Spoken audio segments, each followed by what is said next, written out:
Bonjour les amis, je voudrais vous parler aujourd'hui de manipulation. Ouh là là, quel vilain mot, n'est-ce pas?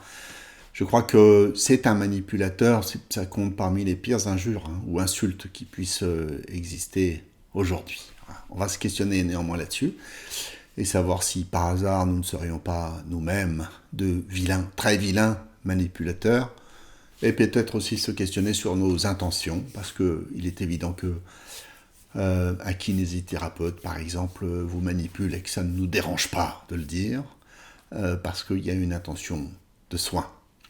Mais dans le conflit, c'est plus délicat. En tout cas, je voudrais vous présenter ça au travers d'un film que j'ai vu récemment, qui est un vieux film, qui date de 1976, un film d'Henri Verneuil, qui s'appelle Le corps de mon ennemi, avec Jean-Paul Belmondo, Bernard Blier, Marie-France Pizier.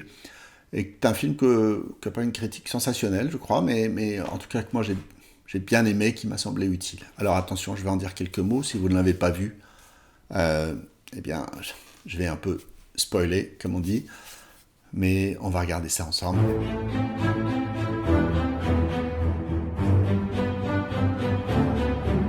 Alors avant de parler de Belmondo, je voudrais parler de Charles Péguy. Charles Péguy qui a fait une critique du kantisme. Le kantisme qui parle évidemment beaucoup de morale et voilà, ce que j'en ai compris, je ne suis pas du tout un spécialiste de Kant, très loin de là, mais j'ai compris que la morale est très présente chez Kant et qu'elle doit au fond guider nos actions. Et Charles Péguy en a fait une critique assez radicale au travers d'une formule choc, qui est le kantisme a les mains pures, mais il n'a pas de main. Voilà, c'est sévère, et en même temps, c'est ce qui nous arrive à chaque fois que nous voulons donner des leçons sans nous mouiller, sans être dans l'action. Je crois que ça, c'est assez répandu. Beaucoup de gens, je trouve, commentent le monde sans se mouiller, finalement, comme s'ils étaient à l'extérieur.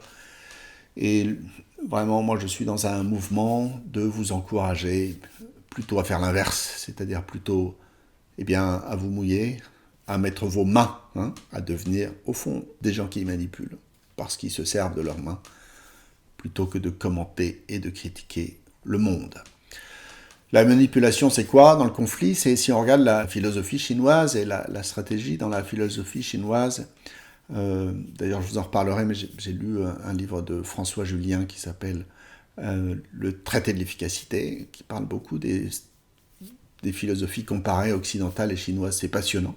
Je vous en dirai un mot, mais j'ai compris à travers lui cette idée de non-agir, c'est-à-dire c'est qui ne veut pas dire ne rien faire d'ailleurs, mais qui est au fond obtenir ce qu'on veut avec le moins possible d'efforts, ce qui va un peu à l'encontre de notre valorisation du se démener, dépenser de l'énergie, etc. Moi, je trouve que ça ressemble à cultiver la situation, comme on cultiverait des poireaux. C'est-à-dire que pour faire pousser des poireaux, vous ne tirez pas dessus. Mais vous en prenez soin, vous arrosez, vous binez, que sais-je encore. Vous prenez soin de la situation sans agir directement sur l'objet de votre attention. Et je trouve que dans le corps de mon ennemi, donc ce film d'Henri Verneuil, qui date de 1976, où Belmondo joue un rôle, il est un peu à l'écart de ses rôles du moment. À partir de là, vous savez, il a joué dans plein de films qui s'appellent le quelque chose, l'alpagueur, le marginal, le professionnel, etc. Et où il est plutôt en gros bras. Là, il y a bien 2-3 bourre-pifs, mais qui sont assez marginaux. Il ne fait plutôt rien dans ce film. Le film commence, il sort de prison. Il sort de cette année de prison, on comprend ça assez vite, et il retourne dans une ville du Nord, où il a passé sa jeunesse. Il est issu d'un milieu modeste, mais il va grandir, il va avoir une ascension sociale extraordinaire, et ceci sous la protection d'un des puissants de la ville. Sa chute va être liée à son ascension, parce que dans cette ascension, il va découvrir un trafic auquel il va mettre fin, et son bienfaiteur d'hier, qui est joué par Bernard Blier, qui est un notable sans foi ni loi, tout à fait remarquable. Blier remarquable de toute façon, mais là, vraiment, je le trouve assez extraordinaire dans ce rôle. Il va se retourner contre lui et s'arranger pour qu'il soit accusé, à tort, donc comme on le saura à la fin, d'un double meurtre, et faire ces 7 années de prison en question. Et il revient au fond pour se venger, et pour que justice soit faite, on peut dire.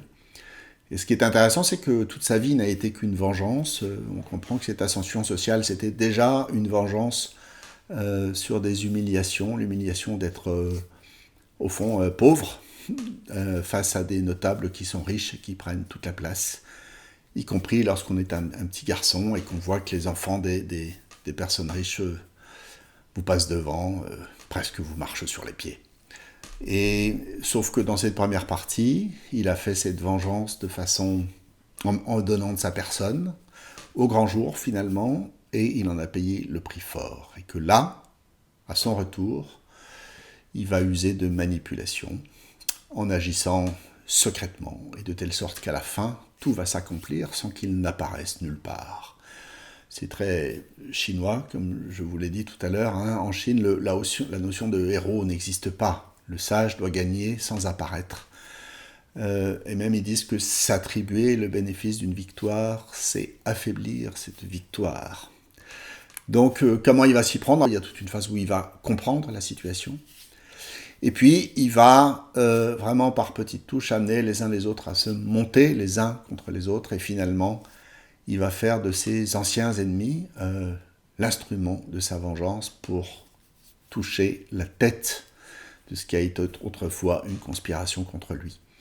Et il m'est venu cette idée sur la dernière image du film, où au moment même où son ancien bienfaiteur va se faire abattre, lui, il monte dans un train avec une jeune femme qu'il a rencontrée assez fortuitement. Et on comprend à ce moment-là que on ne sait pas bien pourquoi il l'emmène, elle, on ne sait pas bien...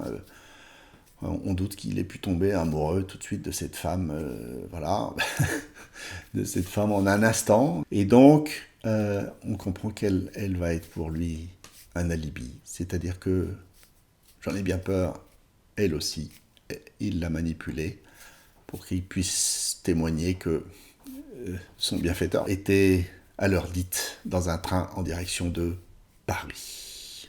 Voilà.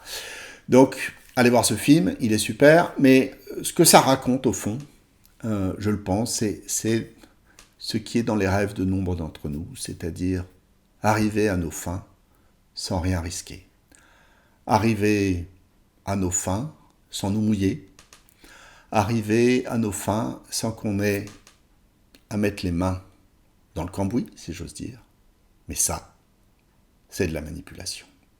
Et la dernière scène du film, ça s'appelle « Au matin », c'est une citation de William Blake qui dit « Au matin, je vise avec joie mon ennemi gisant sous l'arbre ».